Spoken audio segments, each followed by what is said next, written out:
You weren't overpowered, you were studied. Every reaction you gave became data. Every explanation you offered became leverage. And the moment they mapped your patterns, they stopped pushing you. They started pulling you. Here's what you didn't see. Control rarely looks like force. It looks like permission. It looks like you choosing to engage, to defend, to prove. And every time you did, you tightened the net around yourself. But there's a way out. Not louder, not harder, sharper. Tonight, you learned 7 methods of invisible dominance, the kind that makes people hesitate before they even approach you. Because the most dangerous person in any room is the one no one can read. First, attention is the leash. People think power is about influence. It's not. It's about allocation. Where your attention goes determines who feels significant around you, and significance is addictive. Watch closely. The moment you respond to someone unworthy, you elevate them. You turn noise into signal.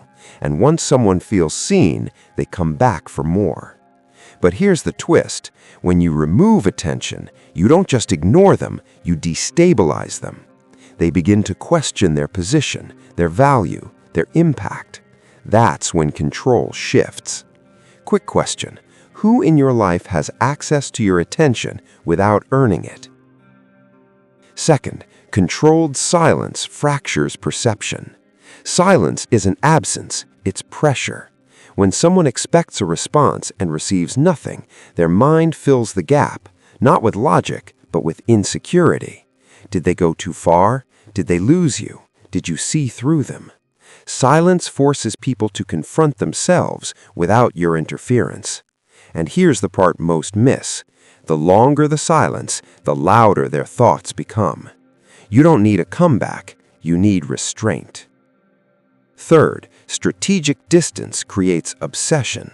Availability feels good, but scarcity feels important. When you're always present, people relax. They assume access. They stop valuing your presence because it's guaranteed. But when your presence becomes unpredictable, something changes. They start tracking you mentally, wondering when you'll appear again, replaying interactions, not because you did more, but because you did less. Here's the rehook. Have you ever noticed how people chase what feels slightly out of reach? That's not emotion, that's design. Fourth, non-reaction dismantles manipulation. Manipulators don't seek conflict, they seek a response. Anger, defense, justification. Any emotional output proves they reached you. But when you give them nothing, they lose direction. You'll see it happen. First confusion, then escalation, then frustration.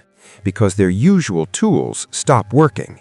And without tools, they expose themselves. Fifth, erasure is louder than revenge. Most people think power is proving someone wrong. Real power is making them irrelevant. No arguments, no announcements, no closure, just absence. And here's where it gets uncomfortable. People can tolerate being hated, they can tolerate conflict, but being unseen, that fractures identity. They can't position themselves against you if you've removed yourself entirely. Sixth, emotional neutrality is armor. You don't need to feel less, you need to feel on your terms. Because every predictable reaction becomes a handle someone else can grab. If they know what triggers you, they know how to move you. So you remove the triggers, not by avoidance, but by detachment. Someone questions you, you observe. Someone disrespects you, you register, then release. Someone misunderstands you, you let the narrative exist without correction. Not because you're passive, because you're not available for manipulation. Pause for a second. What reaction do people expect from you? That expectation is your vulnerability. Seventh, inaction, when chosen, becomes dominance. Everyone is addicted to motion, responding, fixing, proving.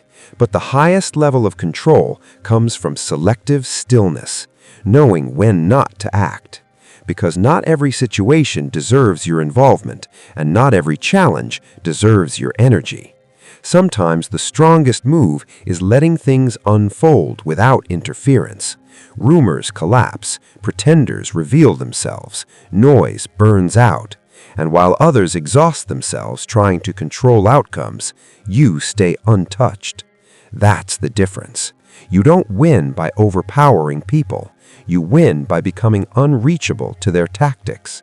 And once that happens, something shifts. They stop testing you. They start respecting distance.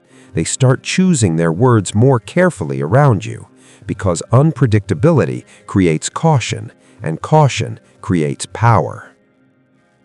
Now here's the final realization. You don't need to dominate loudly. You don't need to convince anyone of your worth. You don't need to react to prove you exist. You only need to control access.